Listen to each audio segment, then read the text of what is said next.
Hello વિદ્યાર્થી મિત્રો, આપણે 14મા ચેપ્ટરની અંદર લાસ્ટ લેક્ચરમાં પી ટાઈપના અને એન ટાઈપના અર્ધવાહકો અને એના રિલેટેડ દાખલાઓ જે છે એ આપણે કમ્પ્લીટ કર્યા.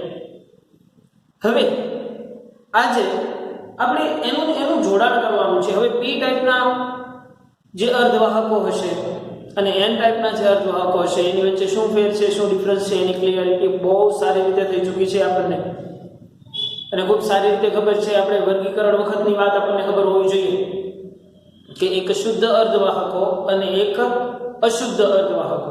શુદ્ધ અર્ધવાહકો જે છે એને વાહક બનાવવા માટે શુદ્ધ અર્ધવાહકો નોર્મલ પરિસ્થિતિમાં અવાહક જ હોય છે, પણ એને કોઈ સર્ટેન ટેમ્પરેચર આપવાથી અથવા તો કોઈ સર્ટેન ડિરેક્શનની અંદર ઇલેક્ટ્રિક ફિલ્ડ આપવાથી એને વાહક બનાવી શકાય છે. પછી આપણે જોયું અશુદ્ધ અર્ધવાહકો. એની અંદર બે પ્રકાર, પી ટાઈપ અર્ધવાહકો અને એન ટાઈપના અર્ધવાહકો. પી ટાઈપના એન ટાઈપની અંદર ડેફિનેશન હું હતું ઝડપથી વસ્તુ અહીંયા આપણે રિવિઝન કરી નાખીએ, કેમ કે એની નાની નાની વાતો જે છે એ અત્યારે આપણે પીએન જંક્શનની અંદર સમજવાની છે. હવે જંક્શન કોને કહેવાય છે એ વસ્તુ તમે સારી રીતે સમજો છો કે કોઈ બે ડિફરન્ટ ટાઈપ ઓફ મટીરિયલ્સ ને જ્યારે આપણે જોડીએ છીએ ત્યારે એ જે જગ્યાએથી જોડાય છે એ બોન્ડમાં કંઈક પ્રક્રિયાઓ થતી હશે, અને એ જે જંક્શન છે જે બંને એક જગ્યાએ જોડાય છે એને આપણે જંક્શન કહીએ છીએ. જંક્શનની અમુક વાતો જે છે એ આપણે સમજવાની છે, બરાબર? તો પીએન જંક્શનની વાત કરીએ તો આપણને ખબર હોવી જોઈએ કે પી ટાઈપ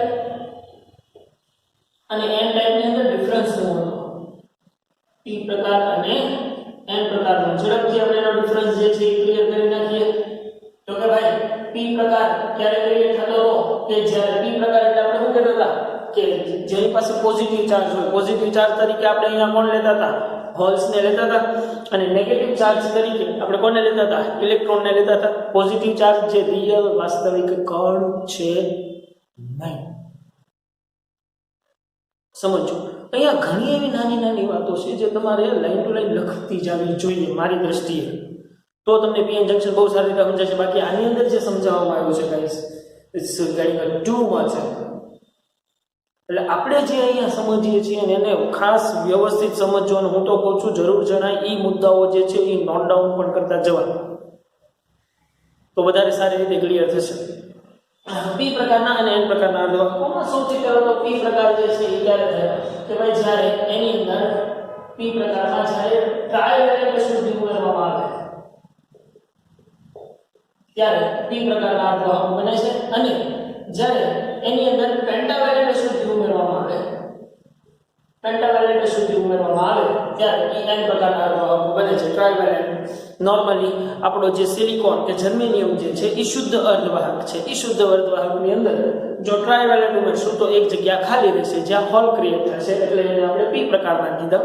હોલ કે જે આપણા માટે એક ઇલેક્ટ્રોનની ઈચ્છા ધરાવતું સ્થાન છે. ઇલેક્ટ્રોનની ઈચ્છા ધરાવતું સ્થાન છે એટલે ઇલેક્ટ્રોન પોતે ઋણ વીજભારિત અને ઈચ્છા ધરાવતું સ્થાન ધન વીજભારિત હોય તો જ ઈચ્છા ધરાવી શકે, એટલે આપણે એને પોઝિટિવ ચાર્જ કીધો છે અને નેગેટિવ છે. અચ્છા, અહીંયા પી પ્રકારની અંદર મેજોરિટી કોણ હશે? તો કે ભાઈ મેજોરિટી તરીકે હોલ હશે, અને માઇનોરિટી તરીકે કોણ હશે? માઇનોરિટી તરીકે ઇલેક્ટ્રોન હશે. જ્યારે પી પ્રકાર અને એન પ્રકારની અંદર મેજોરિટી તરીકે કોણ હશે? તો કે ભાઈ મેજોરિટી તરીકે ઇલેક્ટ્રોન હશે, અને માઇનોરિટી ચાર્જ કરેલ હશે એ કોણ હશે? હોલ હશે. હવે એવું બિલકુલ નથી કે એન પ્રકાર કે પી પ્રકાર. એન પ્રકાર છે તો એમાં નકરા હોલ જ હશે, એમાં પણ ઇલેક્ટ્રોન ઉદ્ભવી શકે. કેમ કે આપણે જોયું કે હવે એ જે શુદ્ધ અર્ધવાહક, જે અશુદ્ધ અર્ધવાહક છે એને રૂમ ટેમ્પરેચરે લાવશો તો પણ એમાંના ઇલેક્ટ્રોન, જે બોન્ડમાં રહેલા ઇલેક્ટ્રોન છે, જે અશુદ્ધિવાળા પરમાણુની સાથે બોન્ડમાં રહેલા ઇલેક્ટ્રોન છે એ નબળા સ્થિતિમાન બેરિયરે હોય છે, એટલે એ ઓરડાના તાપમાને પણ એ ઇલેક્ટ્રોન છૂટા પડી શકે છે, મુક્ત ઇલેક્ટ્રોન્સ બની શકે છે. એટલે એન પ્રકારની અંદર પણ ઇલેક્ટ્રોન તો હશે જ, પણ એની સંખ્યા કેવી હશે? ઓછી હશે. કેમ કે ટ્રાયવેલેન્ટ અશુદ્ધિ ઉમેરવાથી જે હોલ ક્રિએટ થયા છે એ તો થયા જ છે, પ્લસ એને ઓરડાના તાપમાને લાવતા ઇલેક્ટ્રોન છૂટા પડે છે ન્યાય તે હોલ ક્રિએટ થાય છે, એટલે પરિણામે હોલની સંખ્યા તો વધુ જ છે. તો અહીંયા જેમ number of hole greater than number of electron થશે અને અહીંયા number of electron greater than number of holes થશે. અહીંયા પણ હોલ્સ તો હશે જ. બેઝિક વાત એટલે આપણને ખબર છે.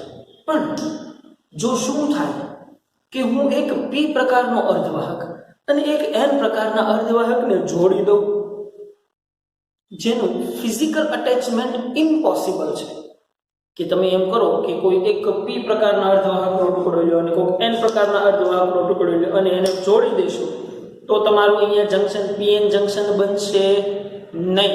ખાસ યાદ રાખજો, ફિઝિકલ અટેચમેન્ટ જે છે એ પોસિબલ બનશે નહીં. કેમ કે દરેક ધાતુઓના આણ્વીય અંતરો છે એ એંગસ્ટ્રોમના ક્રમના હોય છે.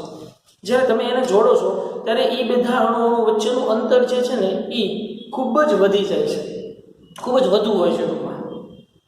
ખરેખર અણુઓ વચ્ચેનું અંતર એંગસ્ટ્રોમના ક્રમનો રહેવું જોઈએ, પણ આવી રીતે તમે જોડશો તો કાંઈ અણુ વચ્ચેનું અંતર એંગસ્ટ્રોમના ક્રમનું રહેશે નહીં, કંઈક મોટા ક્રમનું રહેશે. એટલે ખરેખર આ પ્રકારનું જોડાણ છે એ પોસિબલ બનશે નહીં. તો કઈ રીતે કરી શકાય? તો કે માનો કે મારી પાસે અત્યારે અહીંયા શુદ્ધ સિલિકોનનો અણુ છે. હું એમ કહ્યું શુદ્ધ સિલિકોન તો જર્મેન તમારે જે હોવું જોઈએ એવું છે. હું અત્યારે લઉં છું કે શુદ્ધ સિલિકોન છે, બરોબર? આ શુદ્ધ સિલિકોનનો નમૂનો છે. હવે આની અંદર હું પહેલા કંઈક ટ્રાયવેલેન્ટ અશુદ્ધિ ઉમેરું છું, અથવા તો પહેલા કંઈક પેન્ટાવેલેન્ટ અશુદ્ધિ ઉમેરું છું. જે ઉમેરીશું તો ઉમેરી શકાય. માનો કે પહેલા પેન્ટાવેલેન્ટ અશુદ્ધિ ઉમેરી. હવે પેન્ટાવેલેન્ટ આમાં બધાનો ઇલેક્ટ્રોન હશે તો તમને ખબર જ છે. તો અહીંયા હું આયકન અને પાદર્શાઓ છે એટલા માટે અહીંયા ઇલેક્ટ્રોન હશે, અહીંયા ઇલેક્ટ્રોન હશે, અહીંયા પણ ઇલેક્ટ્રોન હશે, અહીંયા પણ ઇલેક્ટ્રોન હશે, અહીંયા પણ હશે, અહીંયા પણ હશે, અહીંયા પણ હશે, અહીંયા પણ હશે. હવે મેં એક આ પેન્ટાવેલેન્ટ અશુદ્ધિ ઉમેરી. આજે મેં અશુદ્ધિ ઉમેરી એ કઈ ઉમેરી? જો હું તમને કહી દઉં, આ અશુદ્ધિ મેં ઉમેરી પેન્ટાવેલેન્ટ ઉમેરી. તો સ્વાભાવિક છે કે પેન્ટાવેલેન્ટ અશુદ્ધિનો પરમાણુ હોય તો એક ઇલેક્ટ્રોન તો આ થઈ ગયો, ચલો એક ઇલેક્ટ્રોન આ થઈ ગયો, બીજો ઇલેક્ટ્રોન આ થઈ ગયો, 3 ઇલેક્ટ્રોન થઈ ગયા, આ એક ચોથો ઇલેક્ટ્રોન થઈ ગયો અને એક વધારાનો 5મો ઇલેક્ટ્રોન અહીંયા પડ્યો રહેશે. એટલે તમે સમજી ગયા કે હવે આ જે સિલિકોન જે છે, હવે જે છે આ કઈ ટાઈપનું મટીરીયલ થઈ ગયું કહેવાય? તો કે હવે જે આ સિલિકોન જે છે એની પાસે એક મુક્ત ઇલેક્ટ્રોન વધે છે, મતલબ કે ઇલેક્ટ્રોનની સંખ્યા વધે છે. એટલે આ જે થઈ ગયું એ કેવા થઈ ગયું? n પ્રકારનું થઈ ગયું. હવે જે આ અર્ધવાહક થઈ ગયો એ કેવા પ્રકારનો થઈ ગયો? n પ્રકારનો અર્ધવાહક થઈ ગયો. મતલબ કે આ અહીંયા મેજોરિટી ચાર્જ કેરિયર તરીકે કોણ છે? ઇલેક્ટ્રોન્સ છે. પણ હવે મારે આમાં એક બીજી ટ્રાયવેલેન્ટ અશુદ્ધિ ઉમેરું. માનો કે જસ્ટ સપોઝ હું એક ટ્રાયવેલેન્ટ અશુદ્ધિ અહીંયા ઉમેરું છું. અહીંયા આ મેં ઉમેરી, એ માનો કે મેં આ ઉમેરી કોઈ ટ્રાયવેલેન્ટ અશુદ્ધિ ઉમેરી. આના આ જ મોડેલમાં આના આ જ પીસની અંદર મેં પહેલા પેન્ટાવેલેન્ટ અશુદ્ધિ ઉમેરી અને એક ટ્રાયવેલેન્ટ અશુદ્ધિ ઉમેરી. ટ્રાયવેલેન્ટ અશુદ્ધિ ઉમેરી તો શું થઈ ગયું? તો કે ભાઈ આ બધાના પોતપોતાના જે ઇલેક્ટ્રોન જે છે બાજુના પાડોશી ઇલેક્ટ્રોન તો આ હતા 1 2 3 અને 4. આ પાડોશી ઇલેક્ટ્રોન તો 4 હતા. ટ્રાયવેલેન્ટ છે એટલે એક ઇલેક્ટ્રોન જશે. ચાલો એક ઇલેક્ટ્રોન અહીંયા જોડાણો, એક અહીંયા જોડાણો અને એક અહીંયા જોડાણો. પણ અહીંયા શું થયું? અહીંયા તો કે ભાઈ અહીંયા એક હોલ ક્રિએટ થયો, એક હોલ ખાલી પડ્યો. તો હવે તમે સમજી ગયા કે તો હવે આ મોડેલ જે છે, આ આટલું મોડેલ જે છે એ પાછું કયા પ્રકારનું થઈ ગયું? તો કે p પ્રકારનું બની ગયું. કહેવાય સમજાય છે? એટલે ખાસ યાદ રાખજો, ક્યારે p પ્રકાર કે n પ્રકારના અર્ધવાહકોને ફિઝિકલી જોડી નહીં શકાય, પરંતુ કોઈ એક p પ્રકારનો અર્ધવાહક હોય, કોઈ એક p પ્રકારનો અર્ધવાહક હોય તો એની અંદર પેન્ટાવેલેન્ટ અશુદ્ધિ ઉમેરી દેશો તો એ એક pn પ્રકારનો અર્ધવાહક થઈ ગયો કહેવાય. પણ હા આપણે એમને આટલી આસાનીથી કહી શકીએ કે pn પ્રકારનો અર્ધવાહક થઈ ગયો. હવે થતું હોય છે અહીંયા કેવું? તો કે ભાઈ p પ્રકાર કે n પ્રકારનો અર્ધવાહક, હવે એને બહાર આપણે ફિઝિકલી સમજવાની કોશિશ કરીએ તો હવે અહીંયા વસ્તુનો નિરૂપણ હું અહીંયા કરું છું. સમજજો, બહુ સારી રીતે સમજજો ભાઈ છોકરાઓ, ખાસ ધ્યાન આપજો. કેમ કે જંક્શન સમજાશે ને તો પછી આગળના બધા જ રિવર્સ બાયસ ને ફોરવર્ડ બાયસ ને એ બધી વસ્તુ સમજાશે બાયસ શું કહેવાય. તો ભાઈ અહીંયા એક ઇલેક્ટ્રોન છે અને અહીંયા એક હોલ છે, બરાબર. અહીંયા એક ઇલેક્ટ્રોન છે, અહીંયા એક હોલ છે. હવે હું એમ કહું છું કે એક જે છે આના સેમ્પલને જો હું અડધેથી કાપું તો હું કહી શકું કે આ જે છે એ n પ્રકારનો અર્ધવાહક છે. અહીંયાથી હું કાપું આને ત્રણ ને આને ત્રણ, મતલબ અહીંયાથી મેં કાપ્યો હું 0 ને અહીંયાથી કાપ્યો આનો ટોટલ લાઈન દ્વારા દોરી અહીંયાથી કાપ્યો છે. તો આ જે છે n પ્રકારનો અર્ધવાહક છે અને આ બીજો જે છે એ p પ્રકારનો અર્ધવાહક છે. તો n પ્રકારનો અર્ધવાહક છે એટલે most of majority charge carrier તરીકે કોણ હશે? તો કે ભાઈ અહીંયા ઇલેક્ટ્રોન હશે. અહીંયા ઘણા બધા ઇલેક્ટ્રોન જે છે એ મુક્ત ઇલેક્ટ્રોન તરીકે હશે, બરાબર. આટલા ઇલેક્ટ્રોન જે છે એ n પ્રકાર છે એટલે મેજોરિટી કોની હશે? ઇલેક્ટ્રોન હશે. અહીંયા હોલની સંખ્યા ઓછી છે એટલે એને મેં દર્શાવી નથી. પરંતુ p પ્રકારની અંદર શું છે? તો કે p પ્રકારની અંદર મેજોરિટી શું હશે? તો કે હોલ હશે. હોલની સંખ્યા જે છે એ વધુ હશે, બરાબર.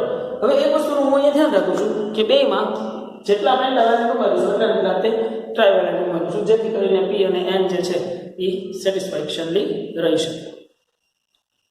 હવે ખાસ સમજો જે આ બોન્ડની નજીક એટલે કેમ કે ભાઈ આ જે છે એ અત્યારે n ટાઈપના મટીરીયલ ઉપર મટીરીયલ બને છે અને આ છે n ટાઈપનું મટીરીયલ બને છે અને આ છે p ટાઈપનું મટીરીયલ બને છે. એટલે આ ઇલેક્ટ્રોન જે છે એ આ તરફ ગતિ કરશે, પણ એવો ને એવો અશુદ્ધિનો પરમાણુ અહીંયા ઉમેરેલો હોય તો આ ઇલેક્ટ્રોન અને અહીંયા એવો અશુદ્ધિનો પરમાણુ આને બનાવ્યો હોય તો કે ભાઈ આ બંને જે નજીકના હશે, જે ઇલેક્ટ્રોનની નજીક કોઈ ખાલી હોલ પડેલો એને દેખાશે, એ ઇલેક્ટ્રોન જે છે ને એ કૂદીને અહીંયા આવશે. આ ઇલેક્ટ્રોન નહીં જઈ શકે, કેમ કે એને જે ઘણું બધું અંતર કાપવું પડે એમ છે, ઘણું બધું અંતર કાપવું પડે છે. જે એની પાસે એનર્જી તો છે, આ જે મુક્ત ઇલેક્ટ્રોન છે એની પાસે કંઈક એનર્જી તો છે, પરંતુ નજીકના ઇલેક્ટ્રોન નજીકના હોલને ઝડપથી સેટિસ્ફાય કરી શકશે, કેમ કે એને ત્યાં સુધી પહોંચવા માટે ઓછી ઉર્જાની જરૂર પડશે. પણ હવે આ ઇલેક્ટ્રોન જે છે એ વિચારો થઈ છે અહીંયા, અથવા તો આ ઇલેક્ટ્રોન જે છે અહીંયા સુધી પહોંચી શકશે નહીં, કેમ કે આટલી બધી પણ એની પાસે એનર્જી છે નહીં. સમજાય છે? તો આ જે નજીકના ઇલેક્ટ્રોન છે ને એ એકબીજાને સેટિસ્ફાય કરી શકશે, એકબીજાના હોલને પૂરી દેશે. તો તમને એક વસ્તુની ખબર પડી કે ઇલેક્ટ્રોનની ડિરેક્શન જે છે ને એ આ થઈ ગઈ. ઇલેક્ટ્રોન આ તરફ વહન પામ્યા કહેવાય કે નહીં? ઇલેક્ટ્રોન કઈ તરફ વહન પામ્યા? તો કે ભાઈ ઇલેક્ટ્રોન જે છે આ તરફ વહન પામ્યા. હવે એક કન્ફ્યુઝન આપણે સૌથી પહેલા દૂર કરી દઈએ. કેમ કે તમે એમ કહો છો કે અહીંયા એક મુક્ત ઇલેક્ટ્રોન છે, તો આ બોડી જે છે, આ બોડી મતલબ કે આ પદાર્થ જે છે જે n પ્રકારનો અર્ધવાહક છે, એને કઈ એમ ન કહી શકાય કે n પ્રકારનો અર્ધવાહક ઋણ વીજભારિત પદાર્થ હશે અને p પ્રકારનો પદાર્થ જે છે એ ધન વીજભારિત પદાર્થ હશે. એવું હરગીઝ નહીં કહી શકાય. કેમ નહીં કહી શકાય? No doubt they have a mutual electron, એની પાસે એક મુક્ત ઇલેક્ટ્રોન છે, ફ્રી ઇલેક્ટ્રોન છે, but that doesn't કેમ કે આ એટમ જે છે એના ન્યુક્લિયસમાં જેટલા પ્રોટોન હશે એટલા જ એની પાસે ઇલેક્ટ્રોન હશે. નો ડાઉટ એક ઇલેક્ટ્રોન છૂટો રહેશે, નો ડાઉટ એક ઇલેક્ટ્રોન છૂટો રહેશે, but that doesn't mean કે આ બોડી જે છે એ નેગેટિવ ચાર્જ ધરાવતી હશે કે આ બોડી જે છે એ પોઝિટિવ ચાર્જ ધરાવતી હશે, એવું કહી શકાશે નહીં. કેમ કે ભાઈ જે તમે ટ્રાઇવેલેન્ટ કે પેન્ટાવેલેન્ટ અશુદ્ધિ ઉમેરી છે એમાં જેટલા પ્રોટોન્સ છે એટલા જ ઇલેક્ટ્રોન છે, એટલે સરવાળે તો આ બોડી અથવા તો આ બોડી બંને વિદ્યુતભારની દ્રષ્ટિએ તો કેવા છે? વિદ્યુતભારની દ્રષ્ટિએ કેવા છે? તટસ્થ જ છે એમ કહેવાય. સમજો, અહીંયા એક ઇલેક્ટ્રોન વધ્યો છે, ધેટ ડઝન્ટ મીન કે આ બોડી ઋણ વીજભારિત છે. ઈ બોડી ઋણ વીજભારિત નથી, ઈ બોડી જે છે એ તટસ્થ છે. તો ભાઈ ઋણ વીજભારિત હોય તો આપણો કોઈ ઇલેક્ટ્રિક તાર જે છે એને કોઈ સાથે જોડેલો હોય તો પકડો ત્યારે તમને ઇલેક્ટ્રોન તમારા હાથમાં આવવો જોઈએ, જેવું થતું નથી. કેમ કે એના પરમાણુમાં જેટલા પ્રોટોન છે એટલા જ ઇલેક્ટ્રોન છે. હા, એમાંથી અમુક ઇલેક્ટ્રોન જે છે એ ફ્રી ઇલેક્ટ્રોન તરીકે વર્તે છે, પણ એના કારણે એની પાસે વિદ્યુતભાર છે એવું કહી શકાય નહીં. કેમ કે વિદ્યુતભારની દ્રષ્ટિએ તો એ તટસ્થ જ કહેવાય, કેમ કે એના એટમના ન્યુક્લિયસમાં જેટલા પ્રોટોન છે એટલા જ ઇલેક્ટ્રોન છે, એમાંના અમુક ઇલેક્ટ્રોન ફ્રી ઇલેક્ટ્રોન છે. સમજાય છે? એટલે એના માટે થઈને આ બંને બોડી જે છે એ પહેલા તો વિદ્યુતભારની દ્રષ્ટિએ તટસ્થ જ છે, પણ સમજો, પણ જ્યારે આવા ઇલેક્ટ્રોન જે છે એ મૂવ થઈને આ બાજુ આવે છે. સમજો, ઇલેક્ટ્રોન મૂવ થઈને આ બાજુ આવે છે એટલે અહીંયા ઇલેક્ટ્રોનની તાણ પડી. જોજો સમજો, આ ઇલેક્ટ્રોન જ્યારે અહીંયા મૂવ થઈને આવે છે, આ અહીંયા મૂવ થઈને આવે છે, અહીંયા મૂવ થઈને આવે છે એટલે કે ઈ ઇલેક્ટ્રોન પોતાની જગ્યાએ કંઈક પોઝિટિવ ચાર્જ છોડતો જાય છે. એમ કહેવાય પોઝિટિવ ચાર્જ મતલબ કે ત્યાં ખરેખર ઇલેક્ટ્રોનની કમી છે. એક ઇલેક્ટ્રોન હવે અહીંયાથી આ ઇલેક્ટ્રોન અહીંયા વયો ગયો તો સરવાળે તો આ n ટાઈપ જે છે એ ધન વીજભારિત બનશે ને ધન વીજભારિત. જો કન્ફ્યુઝ ના થતા આ ઇલેક્ટ્રોન અહીંયા જશે એટલે સ્વાભાવિક છે કે એનો પરમાણુ જે છે એમાંથી એક ઇલેક્ટ્રોન આ આટલી બોડી છે એમાંથી એક ઇલેક્ટ્રોન દૂર ગયો છે તો આ વિદ્યુત આ જે પદાર્થ છે એ ધન આયનીકૃત થયો કહેવાય. આયનીકરણ તો ભણ્યા જ છો ને કેમિસ્ટ્રીની અંદર. તો આ પદાર્થ ધન આયનીકૃત થયો કહેવાય મતલબ કે એની પાસે કંઈક પોઝિટિવ ચાર્જ છે. સિમિલરલી એક વધારાનો ઇલેક્ટ્રોન અહીંયા આવ્યો છે. જો આ પણ વિદ્યુતભારની દૃષ્ટિએ તો કેવા હતા? તટસ્થ જ હતા કેમ કે અહીંયા જગ્યા ખાલી રહે છે. ધેટ ડઝન્ટ મીન કે પોઝિટિવ ચાર્જ ધરાવે છે. આપણે એને અઝ્યુમ કરીએ છીએ, કલ્પના કરીએ છીએ, પણ વાસ્તવિક રીતે તો આ કેવો છે? વિદ્યુતભારની દૃષ્ટિએ તટસ્થ છે. હવે એક વધારાનો ઇલેક્ટ્રોન અહીંયાથી અહીંયા આવી જાય છે તો આ ઇલેક્ટ્રોન મેળવે છે એટલે આ જે બોડી છે પી બોડી જે છે એ પોતે કેવી નેગેટિવ ચાર્જ બનશે. બચ્યું કે નહીં? તો આવી પ્રક્રિયા જે બેરિયરની નજીક રહેલા હશે એવા ઘણા બધા ઇલેક્ટ્રોન કે જે આથી આ તરફ જશે અને હોલને સંતોષશે તો સરવાળે તમે એમ સમજી શકો કે એક વસ્તુ તમે અહીંયા નોંધો તો તમને ખબર પડે કે આની અંદરથી ઇલેક્ટ્રોનની સંખ્યા ઘટે છે અને આમાં હોલની સંખ્યા ઘટે છે. થાય છે કે નહીં? તો તમને એક જંક્શન પાસે આ બાજુ મહત્તમ પોઝિટિવ ચાર્જ હશે અને આ બાજુ મહત્તમ નેગેટિવ ચાર્જ છે.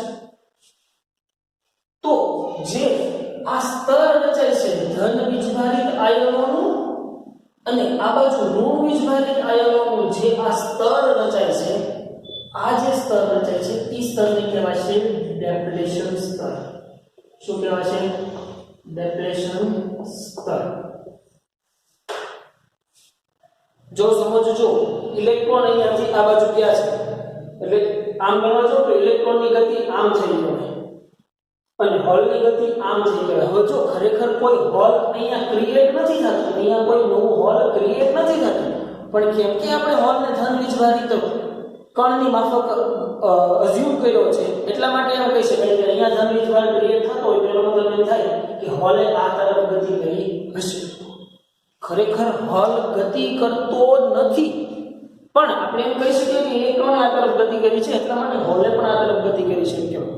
એટલે હોલ અને ઇલેક્ટ્રોનની ગતિ તો બંને એકબીજાની કેવી થવાની છે? ઓપોઝિટ જ થવાની છે. તો આ જે સ્તર રચાયું છે એ સ્તરને ડેપ્લેશન સ્તર કહેવાય.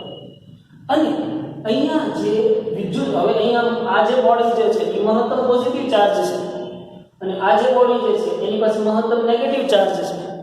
તો એનો મતલબ એમ કહી શકાય કે અહીંયા ડેપ્લેશન સ્તરની અંદર કંઈક પોટેન્શિયલ ડિફરન્સ સર્જાણો મતલબ કે કંઈક વિદ્યુત સ્થિતિમાનનો તફાવત સર્જાણો એમ કહેવાય ભાઈ. તો આ જે વિદ્યુત સ્થિતિમાનનો તફાવત સર્જાણો છે એ તફાવતને કહેવાશે ડેપ્લેશન બેરિયર અથવા તો ડેપ્લેશન પોટેન્શિયલ ડિફરન્સ. હું એટલું બધું લાંબુ નથી લખતો, હું આને આમ કહી શકું ડેપ્લેશન પોટેન્શિયલ ડિફરન્સ. બે બોડી ડેપ્લેશન સ્તરની અંદર પોટેન્શિયલ ડિફરન્સ સર્જાણો. હવે આ જે ડેપ્લેશન સ્તર છે એની જાડાઈ જે છે ને એ ખૂબ જ નાની હશે, માઇક્રોમીટરના 10મા ભાગની એટલે 10 to the આમ તમે ગણો ને તો 10 to the -7 ના ક્રમની છે. 10 to the -7 ના ક્રમની છે આ જે ડેપ્લેશન સ્તર છે. તો આ પ્રકારે n પ્રકાર અને p પ્રકારના અર્ધવાહકો વચ્ચે ડેપ્લેશન સ્તર ક્રિએટ થાય છે. પણ વાત અહીંયા અટકી પણ નથી જતી. કેમ અટકી નથી જતી? તો કે ભાઈ સ્વાભાવિક છે કે પોટેન્શિયલ ડિફરન્સ ક્રિએટ થયો છે વિદ્યુત સ્થિતિ બે પ્લેટો વચ્ચે. હવે તમે આને છે ને તમે પ્લેટની દ્રષ્ટિએ વિચારો તો બે પ્લેટો વચ્ચે જ્યારે વિદ્યુત સ્થિતિમાનનો તફાવત સર્જાય તો સ્વાભાવિક છે કે વિદ્યુત ક્ષેત્ર રચાવાનું જ છે. રચાશે કે નહીં વિદ્યુત ક્ષેત્ર? ઓફકોર્સ. અને વિદ્યુત ક્ષેત્ર ક્યાંથી? ઋણથી ધન તરફ. તો ઇલેક્ટ્રિક ફિલ્ડ જે ક્રિએટ થશે. હવે આમાંનામાં મારે તમને કેમ કહેવું તો કે ભાઈ ઇલેક્ટ્રિક ફિલ્ડ જે છે અને આ આકૃતિ જે છે એવું તો અત્યારે ડ્રો કરી નાખજો. આ આકૃતિ હવે જે છે એને અત્યારે ડ્રો કરી નાખજો. તો કે ભાઈ અહીંયા ઇલેક્ટ્રિક ફિલ્ડ ક્રિએટ થયું એમ કહેવાય. તો ઇલેક્ટ્રિક ફિલ્ડ જે ક્રિએટ થયું છે એની ડિરેક્શન કઈ છે? આ ડિરેક્શન છે ઇલેક્ટ્રિક ફિલ્ડની ડિરેક્શન. અને જુઓ તમને યાદ હોવું જોઈએ કે ઇલેક્ટ્રોન હંમેશા કેવી ડિરેક્શનમાં મૂવ કરે? ઇલેક્ટ્રિક ફિલ્ડની ઓપોઝિટ ડિરેક્શનમાં. જો ઇલેક્ટ્રોન આપણે કઈ દિશામાં મૂવ કર્યો છે? ઇલેક્ટ્રોન આ દિશામાં મૂવ થયો છે.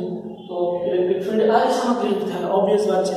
આ વસ્તુ તમે આવા નાના નાના મુદ્દાઓ તમે પહેલા બીજા ત્રીજા ચેપ્ટરની અંદર તમારે સાહેબે વાત કરી હશે કે ઇલેક્ટ્રોન જે છે એ કઈ ડિરેક્શનની અંદર મૂવ થાય અને રિયલ પોઝિટિવ નેગેટિવ અને રિયલ પ્રવાહની દિશા વિશે તમને આઈ થિંક બધો ખ્યાલ હશે એમ માનીને ચાલીએ છીએ. તો આના કારણે કંઈક પોટેન્શિયલ ડિફરન્સ ક્રિએટ થયો. આ જે પોટેન્શિયલ ડિફરન્સ ક્રિએટ થયો છે એ પોટેન્શિયલ ડિફરન્સના કારણે કંઈક ઇલેક્ટ્રિક ફિલ્ડ બને છે. હવે આ જે ઇલેક્ટ્રિક ફિલ્ડની ડિરેક્શન જે છે એ આના કરતા ઇલેક્ટ્રિક દિશા કરતા કઈ છે?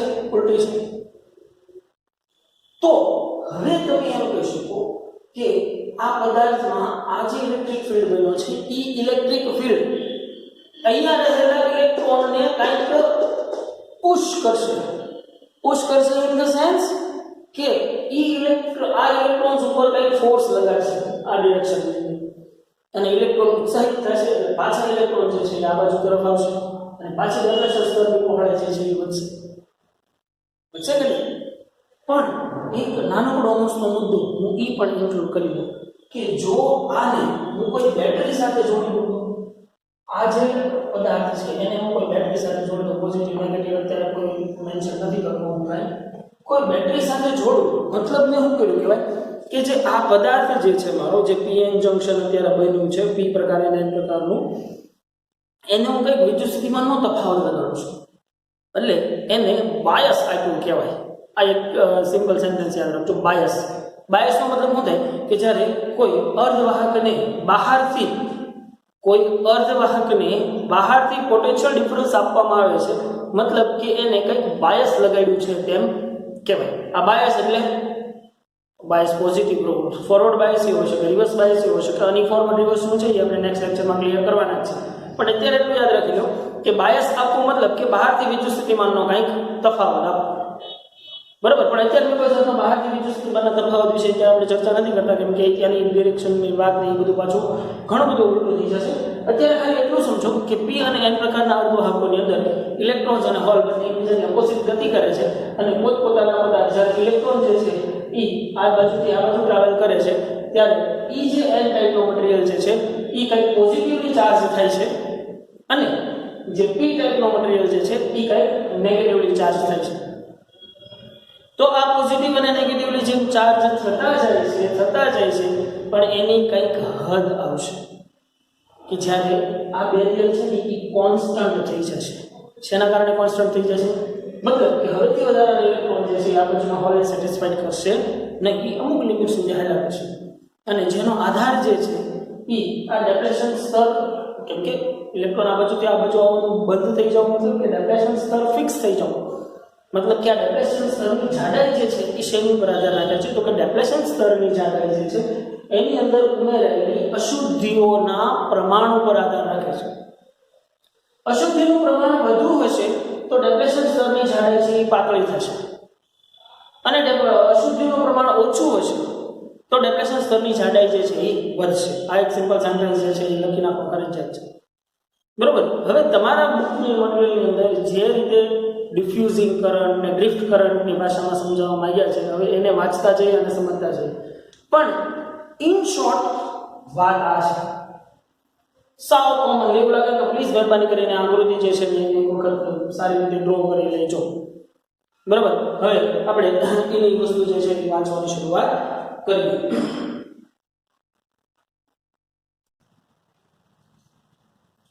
તો આપણે એની વસ્તુ જે છે અહીંયા વાત કરી લઈએ. છોકરાઓ જે મેઇન વાત જે છે ને એ મેં અહીંયા તમને સમજાવી એની અંદર ઓલમોસ્ટ બધું આવી જાય છે. બેઝિક વાત જે છે ને એને આ જ પકડી રાખવાની છે. બરોબર. આની અંદર લેંગ્વેજની અંદર તમને થોડી ઘણી તકલીફ પડશે એવું હોય તો 2 વખત આને ફરજિયાત રીડ કરશો ત્યાં તમને આરામથી ખબર પડી જશે શું કહેવા માંગે છે, કેમ કે સરવાળે ઈ પણ વાત આ જ કહેવા માંગે છે. જોઈએ પી અને પીએન જંકશન. ડાયોડ ટ્રાન્ઝિસ્ટર જેવી ઘણી રચનાઓ માટે પીએન જંકશન એ પ્રાથમિક બંધારણ એકમ છે. આગળ આપણે જોશું કોને કહેવાય ડાયોડ, કોને કહેવાય ટ્રાન્ઝિસ્ટર. એ બધી રચના માટે પી અને એન પ્રકારના અર્ધવાહકોનું મિશ્રણ થવું મહત્વનું છે. અન્ય અર્ધવાહક રચનાઓનું કાર્ય સમજવા માટે જંકશનનું કાર્ય સમજવું ખૂબ ઉપયોગી છે. કીધું ને આ જંકશન મતલબ કે બંનેનું જે જોડાણ થાય છે એને સરખી રીતે ક્લિયર સમજવું ખૂબ ઉપયોગી છે. આપણે હવે એ સમજવાનો પ્રયત્ન કરશું કે જંકશન કેવી રીતે રચાય છે અને આપેલ બાહ્ય વોલ્ટેજની અસર હેઠળ તે કેવી રીતે વર્તે છે. મતલબ કે જેને બાયસ પણ કહે છે, બાહ્ય વોલ્ટેજમાં અહીંયા વાત કરી જેમ કે જો આના આ બંધારણને જો બહારથી કોઈ વોલ્ટેજ એપ્લાય કરવામાં આવે તો ઈ વોલ્ટેજ એપ્લાય કરીએ તો ઈ બાહ્ય વોલ્ટેજની અસર હેઠળ મતલબ કે ઈ એનું બાયસિંગ કર્યું કહેવાય. પણ આપણે પહેલા વિધાઉટ બાયસ આપણે જોશું અને પછી બાયસ જોશું અને બાયસના પ્રકાર જોશું. તો કે ભાઈ પીએન જંકશનની રચના પી પ્રકારના સિલિકોન, જે સિલિકોનનો પરમાણુ છે અને જે પી પ્રકારનો છે એવી પાતળી એક વેફર વિચારો, હાવ પાતળી સ્લાઇસ વિચારો. નિશ્ચિત થોડા પ્રમાણમાં પેન્ટાવેલેટ અશુદ્ધિ ઉમેરવાથી પી સિલિકોનના વેફરના થોડા ભાગને એન માં ફેરવી શકાય છે. મતલબ તમે સમજો કે આ આખું મટીરીયલ જે છે એ પી પ્રકારનું હતું અને એમાં એક પેન્ટાવેલેટ અશુદ્ધિ ઉમેરવાથી એક એન પ્રકારનો સિલિકોન પણ બીજો રચાય છે. મતલબ પી ના ઈ જ પદાર્થની અંદર આવી ઘણી બધી ક્રિયાઓ છે કે જેના વડે આવા અર્ધવાહકો રચી શકાય. હવે વેફર પી વિસ્તાર અને એન વિસ્તાર ધરાવે છે. મતલબ કે કંઈક આ પી એરિયા ધરાવે છે.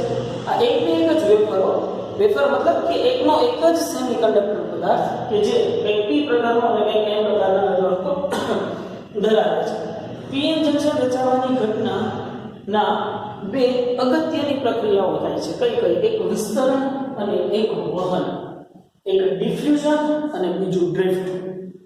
હવે ડિફ્યુઝન અને ડ્રિફ્ટમાં ફેર શું છે ને એ એક વસ્તુ સમજો કે ઇલેક્ટ્રોનનું આ બાજુથી આ બાજુ જવું મતલબ કે n માંથી p પ્રકારનો વિદ્યુત ભારનું વહન જેને વિસ્તરણ કહેવામાં આવે છે.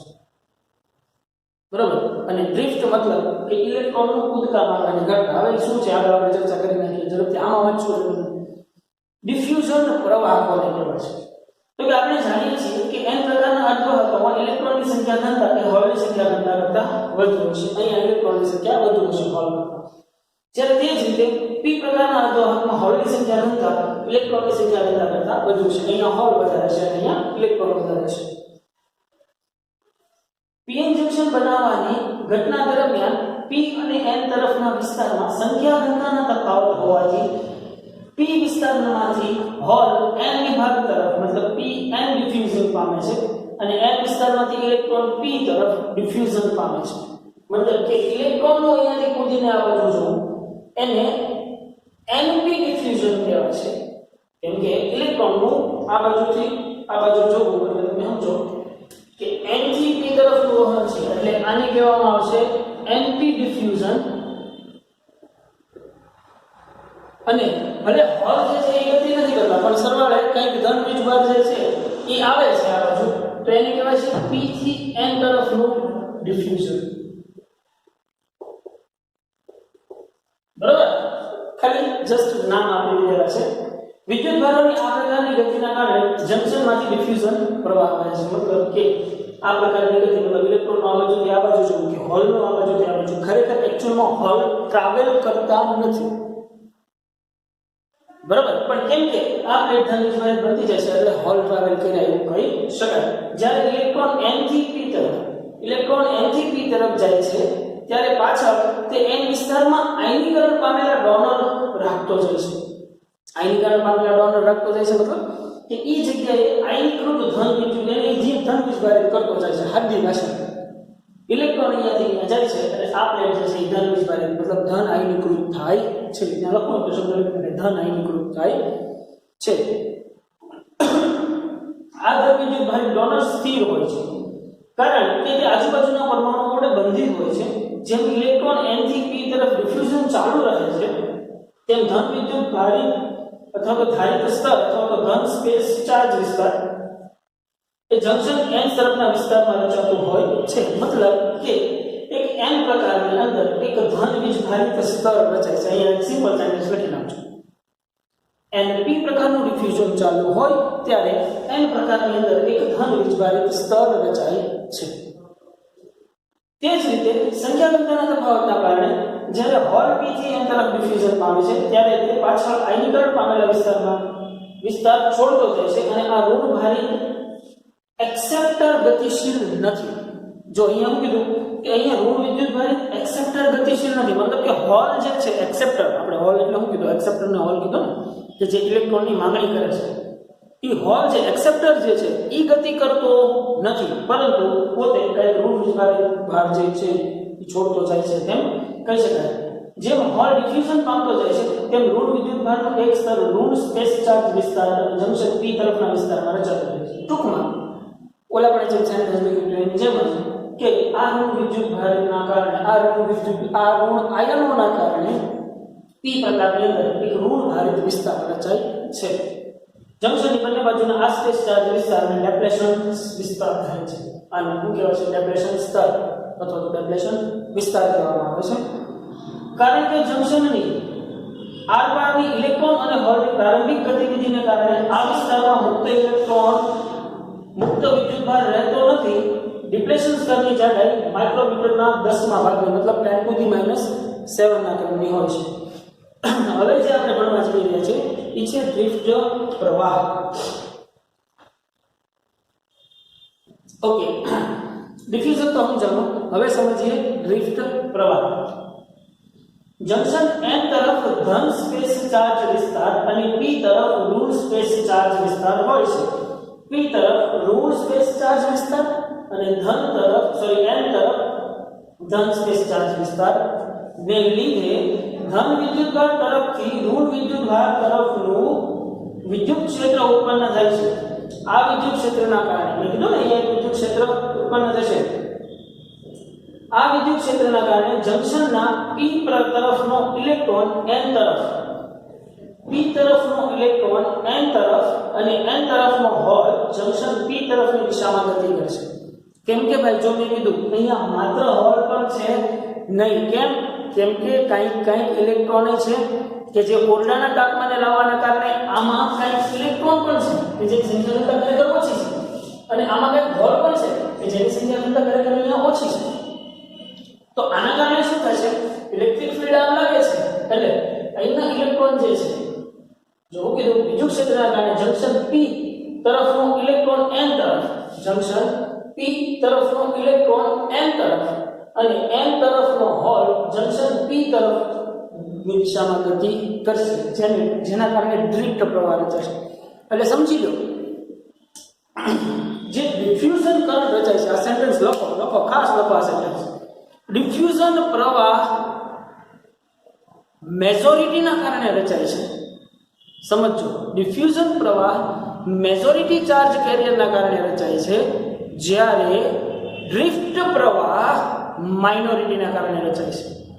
એક સિમ્પલ તમને સમજાઈ ગયું તો મેજોરિટી માઇનોરિટી. કેમ કે માઇનોરિટીની અંદર શું છે? માઇનોરિટીની અંદર આની પાસે માઇનોરિટી ઇલેક્ટ્રોન છે, આની પાસે માઇનોરિટી હોલ્સ છે, એના કારણે ડ્રિફ્ટ પ્રવાહ રચાય છે, જે ખરેખર ખૂબ મોડો રચાય છે. પહેલા ડેપ્રેશન સ્તર મહત્તમ રચાય છે, એના કારણે મહત્તમ વિદ્યુત ક્ષેત્ર રચાય જશે, અને આ મહત્તમ વિદ્યુત ક્ષેત્રના કારણે ઇલેક્ટ્રોન જે છે આ તરફ મૂકે છે. ભલે આપણે વિદ્યુત ક્ષેત્રની દિશા ઉલટી કરી નાખી છે. વિદ્યુત ક્ષેત્રની દિશા ખરેખર આમ આવશે, ધનથી ઋણ.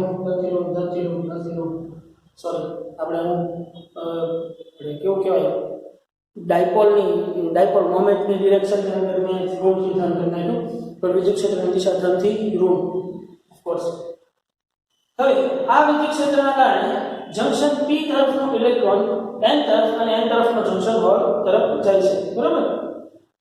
વિદ્યુત ક્ષેત્રના કારણે થતી વિદ્યુતભારની આ ગતિને ડ્રિફ્ટ ગતિ કહે છે અથવા તો ડ્રિફ્ટ વેગ કહે છે. આમ ડ્રિફ્ટ પ્રવાહ શરૂ થાય છે જે ડિફ્યુઝન પ્રવાહની વિરુદ્ધ દિશામાં હોય છે, જે ઉપરની આકૃતિમાં દર્શાવ્યું છે. મતલબ કે ડ્રિફ્ટ પ્રવાહ અને ડિફ્યુઝન પ્રવાહની દિશા ઉલટી થઈ જશે. કેમ કે ડિફ્યુઝન પ્રવાહ શેના કારણે રચાતો હતો? મેજોરિટીના કારણે. જ્યારે ડ્રિફ્ટ પ્રવાહ શેના કારણે રચાતો હતો? માઇનોરિટીના કારણે રચાતો. તો ખાસ ડ્રિફ્ટ પ્રવાહ અને ડિફ્યુઝન પ્રવાહની દિશા ઉલટી થશે, કેમ કે અહીંયા ઇલેક્ટ્રોન આ તરફ જાય છે અને કેમ કે આનું ઇલેક્ટ્રિક ફિલ્ડ આ તરફ જાય છે એટલા માટે આ ઇલેક્ટ્રોન જે છે એ આ તરફ આવશે. એટલે મેજોરિટી અને માઇનોરિટીના કારણે રચાતા પ્રવાહોની દિશા જે છે એ ઉલટી હશે, જેને આપણે ડ્રિફ્ટ પ્રવાહ અથવા તો ડિફ્યુઝન પ્રવાહ કહીએ છીએ. આમ ડ્રિફ્ટ પ્રવાહ શરૂ થાય છે જે ડિફ્યુઝન પ્રવાહની વિરુદ્ધ દિશામાં હોય છે અને જે ઉપરની આકૃતિમાં દર્શાવેલ છે. બેરિયર પોટેન્શિયલ અથવા તો ડેપ્રેશન પોટેન્શિયલ ડિફરન્સ. શરૂઆતમાં ડિફ્યુઝન પ્રવાહ મોટો હોય છે. શરૂઆતમાં ડિફ્યુઝન પ્રવાહ મોટો હોય છે અને ડ્રિફ્ટ પ્રવાહનું મૂલ્ય ખૂબ નાનું હોય છે. કેમ કે શરૂઆતની જ્યાં સુધી આ પ્રવાહ વધી અને અહીંયા મહત્તમ ધન અને અહીંયા મહત્તમ અવરોધ થઈ જાય ત્યાં સુધી આ મહત્તમ વિદ્યુત ક્ષેત્ર ક્રિએટ થશે નહીં. મહત્તમ વિદ્યુત ક્ષેત્ર ક્રિએટ થશે તો ડ્રિફ્ટ પ્રવાહ જે છે એ શરૂ થશે. સમજાય છે ને? એટલે બહુ અંદરથી સમજાય છે એ વસ્તુ છે. જેમ ડિફ્યુઝન પ્રક્રિયા આગળ વધે તેમ જંક્શનની બંને બાજુના સ્પેસ ચાર્જ વિસ્તાર મોટા થાય છે અને જે વિદ્યુત ક્ષેત્રની તીવ્રતા વધારે છે. ઓબ્વિયસ વાત છે, જેમ ડિફ્યુઝન કરંટ વધશે એમ આ મહત્તમ ધન થઈ જશે, આ મહત્તમ ઋણ થઈ જશે. આ મહત્તમ ધન આ મહત્તમ ઋણના કારણે આ વિદ્યુત ક્ષેત્ર જે છે એ વધતું જશે. થશે કે નહીં? જે વિદ્યુત ક્ષેત્રની તીવ્રતા વધારે છે અને તેથી ડ્રિફ્ટ પ્રવાહ પણ વધારે છે. જ્યાં સુધી ડિફ્યુઝન પ્રવાહ એ ડ્રિફ્ટ પ્રવાહ સરખા ન થાય ત્યાં સુધી આ પ્રક્રિયા ચાલુ રહે છે અને આ રીતે પીએન જંક્શન રચાય છે. બરાબર. ટેમ્પરેચર સ્તરની જનરેશન ઉપર ડિપેન્ડ રાખે છે અને આપણે તાપમાન ઉપર અને ડોપિંગ લેવલ પર. ડોપિંગ વધારે થઈ રહ્યું છે તો ટેમ્પરેચર સ્તર પાતળું છે, ડોપિંગ ઓછું થઈ રહ્યું છે. ડોપિંગ મતલબ અશુદ્ધિ ઉમેરવાની પ્રક્રિયા. યાદ છે ને? સંતુલનમાં રહેલા પીએન જંક્શનમાંથી કોઈ નેટ વિદ્યુત પ્રવાહ વહેતો નથી. સંતુલનમાં હોય ત્યારે છે. n વિસ્તારમાંથી ઇલેક્ટ્રોન સંખ્યા ઘટવા અને p વિસ્તારમાંથી ઇલેક્ટ્રોન સંખ્યા વધવાના કારણે જંક્શનની મધ્ય બાજુના વિસ્તારના સ્થિતિમાનોમાં તફાવત સર્જાય છે. આ સ્થિતિમાનની ધ્રુવીયતા એવી હોય છે કે જે વિદ્યુત વાહકોના પ્રવાહને રોકે કે જેથી સંતુલનની સ્થિતિ સર્જાય. આકૃતિમાં સંતુલન સ્થિતિમાં પીએન જંક્શન અને જંક્શનની આસપાસના વિસ્તારનું સ્થિતિમાન દર્શાવેલું છે. આ બરાબર. અને એટલો પોટેન્શિયલ ડિફરન્સ મળે છે. n વિસ્તારના ઇલેક્ટ્રોન ગુમાવે છે. n વિસ્તાર જે છે ઇલેક્ટ્રોન ગુમાવે છે જ્યારે p વિસ્તાર છે ઇલેક્ટ્રોન મેળવે છે. આથી p વિસ્તારની સાપેક્ષે n વિસ્તાર ઘન બને છે. આ સ્થિતિમાં ઇલેક્ટ્રોનની n વિસ્તારમાંથી p વિસ્તાર તરફની ગતિને રોકાતું હોવાથી તેને બેરિયર પોટેન્શિયલ પણ કહે છે. બેરિયર પોટેન્શિયલ અથવા તો ડેપ્રેશન પોટેન્શિયલ ડિફરન્સ બેરિયર પોટેન્શિયલ પણ કહેવાય. તો હવે આજે એના રિલેટેડ અમુક દાખલાઓ જે છે MCQ જે છે નાના એને આપણે સમજી લઈએ. શું આપણે p પ્રકારના અર્ધવાહકોને ભૌતિક રીતે બીજા n પ્રકારના અર્ધવાહક સાથે જોડીને pn જંક્શન બનાવી શકીએ? Of course note. ફિઝિકલી તમે એને અટેચ કરી શકતા નથી, પણ જો બનાવવું હોય તો કઈ રીતે બનાવે? તો કે ભાઈ કોઈ એક પ્રકારનો અર્ધવાહક છે, માનો કે e અર્ધવાહક n પ્રકારનો છે, તો એની અંદર ટ્રાયવેલેન્ટ અશુદ્ધિ ઉમેરવાથી pn જંક્શન બનાવી શકાય. અથવા તો એ p પ્રકારનો અર્ધવાહક છે તો એની અંદર પેન્ટાવેલેન્ટ અશુદ્ધિ ઉમેરી અને એને pn જંક્શન બનાવી શકાય. ફિઝિકલી પોસિબલ નથી. કારણ કે ફિઝિકલી થવા માટે અણુઓ વચ્ચેનું અંતર એંગસ્ટ્રોમના ક્રમનું હોય છે. જ્યારે ગમે એટલી લીસી સપાટી કરો તો પણ એની સપાટી કંઈક ખરબચડી રહી જ છે અને એના અણુઓ વચ્ચેનું અંતર એંગસ્ટ્રોમના ક્રમ કરતાં ઘણું બધું મોટું હોય, જે ખરેખર જંક્શન બનાવવા માટે જરૂરી પોસિબલ છે નહીં. બાયસિંગ કર્યા વગર, મતલબ બહારથી કોઈ વોલ્ટેજ આપ્યા વગર આપણે હજી આપ્યા નથી. પીએન જંક્શનમાં હોલ p વિસ્તારથી n વિસ્તાર તરફ વિસ્તરણ પામે છે. p થી n તરફ વિસ્તરણ પામે છે. શું કામ? ખરેખર હોલ વિસ્તરણ પામતા નથી, ખરેખર હોલ ગતિ કરતા નથી, પરંતુ આવું લાગે છે. શું કામ? તો કે n વિસ્તારમાં મુક્ત ઇલેક્ટ્રોનને આકર્ષે છે? નો. n વિસ્તાર છે મુક્ત ઇલેક્ટ્રોનને ક્યાં આકર્ષે છે? n વિસ્તાર છે તો નો ઇલેક્ટ્રોનને જવા દે છે. તેઓ સ્થિતિમાન તફાવતના કારણે જંક્શનમાં થઈને ગતિ કરે છે? નો. p વિસ્તારમાં રહેલી હોલ સંખ્યા ઘનતા n વિસ્તારમાં રહેલા n વિસ્તાર કરતાં વધુ હોય છે. યસ, p વિસ્તારની અંદર હોલની સંખ્યા કરતાં વધુ હોય છે અને n માં ઓછી હોય છે. અને આપણને ખબર છે ફ્લો હંમેશા વધુથી ઓછા તરફ થવાનો છે. સિમ્પલ. ઉપરના બધા નહીં, ખાલી c આવશે. યસ. એની પછી pn જંક્શનમાં સમાંતર 0.50 વોલ્ટનું પોટેન્શિયલ બેરિયર વિસ્તાર આવેલું છે. મતલબ પોટેન્શિયલ ડિફરન્સ આ બે વિદ્યુત સ્થિતિમાનનો તફાવત 0.5 વોલ્ટ છે. અને જો ડેપ્રેશન સ્તરની પહોળાઈ ને કોઈની જાડાઈ d લીધું, d છે જો આવ્યું ને 5.0 × 10⁻⁷ તો વિદ્યુત ક્ષેત્ર E શોધો. વિદ્યુત ક્ષેત્ર E શોધો. E V into D થાય તો E મળી જાય, ન મળી જાય હે ભાઈ આરામથી. E શું થઈ જશે? E V by D. Simple હે. V E into D થાય તો V બરાબર કેટલા છે? 0.5. D બરાબર કેટલા છે? 5. મળી જાય કે 1 - 6 આરામથી. એની પછી SL3 નો એક આ જે 29મો છે એ આપણે નથી કરવાનો કેમ કે એ બાકી છે આપણે પીએન જંક્શન. SL3 નો 21 12મો પીએન જંક્શન ડાયોડમાં વિદ્યુત સ્થિતિમાન વિભવ ઉત્પન્ન થવાનું કારણ તો કે જંક્શનની નજીક ધન વિદ્યુત ભારનું ડેપ્રેશન, જંક્શન પાસે ધન વિદ્યુત ભારની સાંદ્રતા, જંક્શન પાસે ઋણ વિદ્યુત ભારનું ડેપ્રેશન કે પછી જંક્શન પાસે ધન અને ઋણ વિદ્યુત ભારની સાંદ્રતા. આવો જે વિદ્યુત સ્થિતિમાન કોઈ એકના કારણે નહીં સર્જાય. વિદ્યુત સ્થિતિમાન હંમેશા કોઈ એક બાજુ મહત્તમ પોઝિટિવ ચાર્જ કેરિયર છે, કોઈ એક બાજુ મહત્તમ નેગેટિવ ચાર્જ કેરિયર છે. તો એ સિચ્યુએશનની અંદર બંને વચ્ચે કઈક વિદ્યુત સ્થિતિમાનનો તફાવત રચાય છે. મતલબ કે એ જે સ્તરની અંદર એક બાજુ મહત્તમ ધન અને એક બાજુ મહત્તમ ઋણ સ્થિતિમાન સર્જાય છે, એના કારણે પીએમ જંક્શન જે છે એ કઈક વિદ્યુત સ્થિતિમાનના તફાવત બને છે. ડેપ્રેશન સ્તરમાં વિદ્યુત સ્થિતિમાન વિભવ ઉત્પન્ન થવાનું કારણ શું છે? ડેપ્રેશન સ્તરની અંદર તો કે આયન, હોલ્સ, ઇલેક્ટ્રોન્સ કે ફોર્બિડન ગેસ. હવે હોલ્સ અને ઇલેક્ટ્રોનના કારણે ગતિ થાય છે એટલે એ બંને તો આવશે ને ઓબ્વિયસ વાત છે. અને ફોર્બિડન ગેસ જે છે એ શું છે? મિનિમમ રિક્વાયર્ડ એનર્જી છે કે જે એનર્જી ગેપ કરી અને એ ઇલેક્ટ્રોન ટૂંકો મારી શકે. તો ઓબ્વિયસ વાત છે કે આયન્સના કારણે ડેપ્રેશન સ્તર કે આ બાજુ છે એ ધન આયન બને છે, આ બાજુ ઋણ આયન બને છે, એના કારણે કંઈક બને છે. નીચની અંદર પીએન ડાયોડમાં પોટેન્શિયલ બેરિયર થવાનું કારણ ઓબ્વિયસ વાત છે. પોટેન્શિયલ બેરિયર થવા માટેનું જંક્શન પાસે ધન અને ઋણ વિદ્યુત ભારોનું એકત્રીકરણ. એન્ડ પીએન જંક્શન ડાયોડમાં બેરિયર પોટેન્શિયલ ખાલી જગ્યા ઉપર આધાર રાખે છે. ફોરવર્ડ બાયસ, અશુદ્ધિ ઘનતા, ડાયોડના આકાર કે તાપમાન પર જો મેં કીધું આની પહોળાઈ છે પણ એક તો તાપમાન અને ડોપિંગ ઉપર આધાર રાખે છે. તો જો અશુદ્ધિ ઘનતા ઉપર આધાર રાખે છે, યસ તાપમાન ઉપર આધાર રાખે છે. ફોરવર્ડ બાયસ અને રિવર્સ બાયસ એ આપણે આગળ ભણશું. ફોરવર્ડ ઉપર અને રિવર્સ ઉપર પણ આધાર રાખે છે. તો ડાયોડના આકાર ઉપર આધાર રાખતું નથી. સિમ્પલ એટલી વાત છે.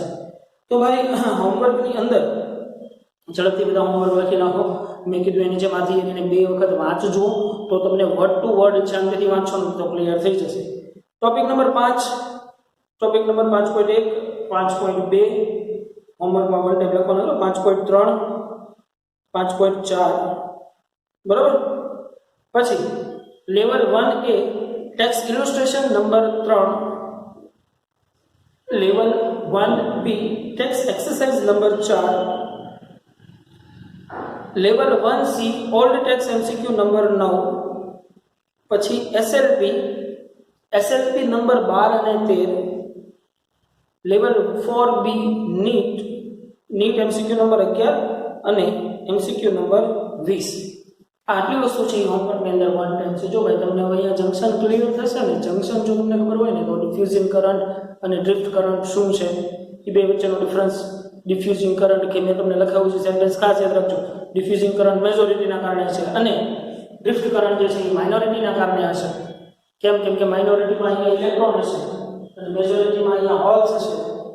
બરોબર. એટલે એ ખાસ સરખું ક્લિયર કરવાનું શાંતિથી વ્યવસ્થિત. એવું લાગે તો 2 વખત વિડીયોઝ જુઓ પણ બંને એટલું બહુ શાર્પલી ક્લિયર કરજો તો હવે આગળ આપણે રિવર્સ બાયસ અને ફોરવર્ડ બાયસ જે છે એ ક્લિયર થશે.